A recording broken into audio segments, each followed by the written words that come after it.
Bonjour à tous, je me présente, je suis Tani en formation dans la nutrition chez Saveur & Vie. Aujourd'hui, j'aimerais vous donner quelques astuces et conseils pour enrichir vos préparations en calcium. Je vais vous parler de ce sujet car le calcium sert à la minéralisation osseuse. Il va constituer le maintien des os avec le phosphore qui assure sa solidité. Il participe au fonctionnement du système nerveux. Il joue un rôle dans la coagulation sanguine. Il va permettre aussi l'activation de la contraction musculaire et enfin le maintien du rythme cardiaque. De plus, l'absorption du calcium est favorisée par l'apport en vitamine D. L'insuffisance d'apport en calcium va entraîner une fragilité osseuse, notamment avec de l'ostéoporose et une augmentation du risque de fracture.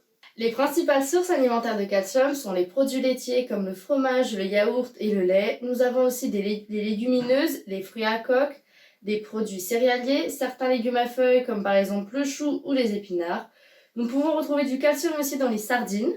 Et enfin, certaines eaux sont riches en calcium comme les bouteilles Départ, Courmayeur, Contrex, Salvetta ou Quesac.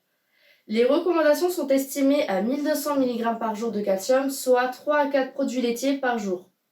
Savez-vous aussi que 250 ml de lait équivaut à 2 yaourts nature ou 250 g d'épinards ou 3 fromages blancs de 100 g ou encore ça équivaut à 30 g de gruyère.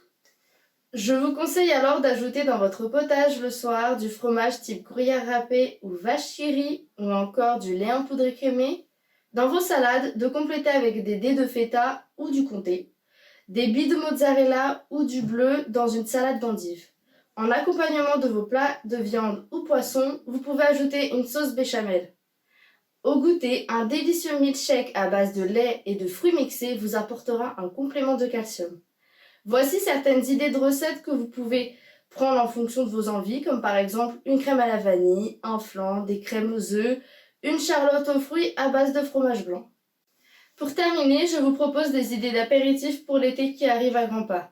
Des rillettes de thon ou sardines ou saumon ou anchois en fonction de vos envies à base de Saint-Morel qui sont idéales à tartiner sur des croûtons ou trempés avec des bâtonnets de légumes. De plus, il est tout à fait possible cet été de rajouter du yogourt à la vinaigrette, c'est-à-dire vous pouvez combiner du yogourt grec nature avec un peu d'huile d'olive, un petit zeste d'orange, du cumin et enfin du sel. J'espère que ces conseils vous ont été utiles. Vous pouvez retrouver nos idées de menus équilibrés sur le site saveurevie.fr. À bientôt!